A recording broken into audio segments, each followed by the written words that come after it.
नमस्ते दोस्तों, welcome back to the cardiology dialogues. अगर आपको याद हो तो पिछली मरतबे हम लोगों ने डिस्कस किया था कि एंजियोप्लास्टी क्या होती है और स्टेंटिंग क्या होती है, दोनों में क्या फ़ायदे हैं। नुकसान की बात तो नहीं की थी, लेकिन ये हुआ था कि स्टेंटिंग किस तरह की होती है। इसमें कोई बेयर मेटल स्टेंट्स होते हैं, फिर दवा वाले स्टेंट होते हैं, और किसका क्या काम होता है। तो स्टेबल एंजाइना में इस इलाज की बात की गई थी। अब एक सवाल ये भी आता है कि क्या हर नस जो पतली है उसको एंजियोप्लास्टी से या स्टेंट लगाने की ज़रूरत है। तो बहुत दफ़े ऐसा कि सोचा है, हम लोगों ने देखा है कि हम लोग समझते हैं कि हाँ, इस नस की नैरिंग इस लायक है कि उसकी एंजियोप्लास्टी कर दी जाए, लेकिन उसकी एंजियोप्लास्टी करने से कोई फ़ायदा नहीं होता है। तो कौन सी नस है जिसकी एंजियोप्लास्टी करने से फ़ायदा होगा? वो नस जिसकी वजह से तकलीफ़ हो रही है। अगर आपको एंजाइना हो रहा है, आपको तकलीफ़ महसूस हो रही है, तब तो उस नस को करना ही करना है, इसमें कुछ नहीं सोचना है।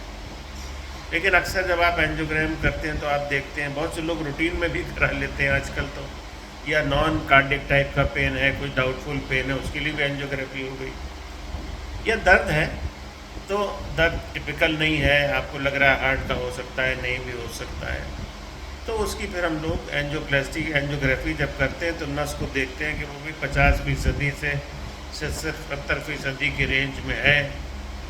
तो अब ये डाउट रहता है इसकी एंजियोप्लास्टी की जाए ना की जाए। तो एक नया मेथड है जिसको हम लोग FFR कहते हैं।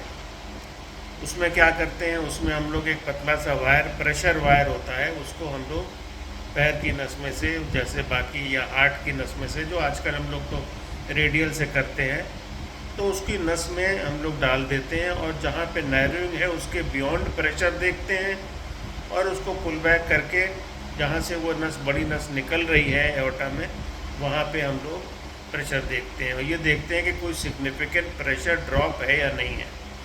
उसके लिए एक रेशियो निकाला जाता है। तो अगर रेशियो 0.8 से ज़्यादा है तो फिर ये लगता है कि इसकी एंजियोप्लास्टी से कोई फ़ायदा नहीं होने वाला है इस मरीज़ को, इसलिए उसको छोड़ देते हैं। और अगर वो रेशियो 0.80 से कम है, 0.6 है, 0.7 है, इसका मतलब वो नैरोइंग सिग्निफिकेंट है और इसकी एंजियोप्लास्टी और स्टेंटिंग करने से फ़ायदा मिल सकता है। तो एक तो ये मेथडोलॉजी है।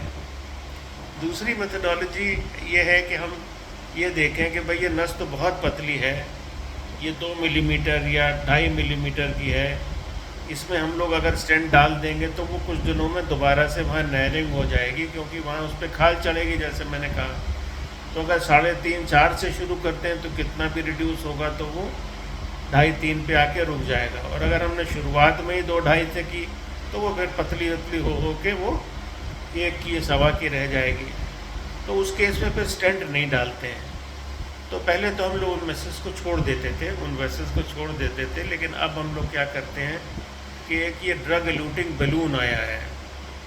तो बैलून जो है वो, उस पर ड्रग रहता है, उस पर दवा रहती है, और जब हम बैलून वहाँ ले जाके नैरोइंग पे फुला देते हैं तो उसमें दवा जो है वो चढ़ जाती है, जहाँ पे नैरोइंग हुई है वहाँ दवा चढ़ जाती है, और वो भी लंबे अरसे तक काम करती है। बैठिए बैठिए। तो ये कुछ लोग आ गए हैं, मैं सोचता हूँ कि मैं उनसे इस टॉक को बाद में कंटिन्यू करूँगा। तो ये 2 चीज़ें थी, मैंने सोचा इम्पोर्टेंट है, आप लोगों के साथ शेयर कर दी जाए।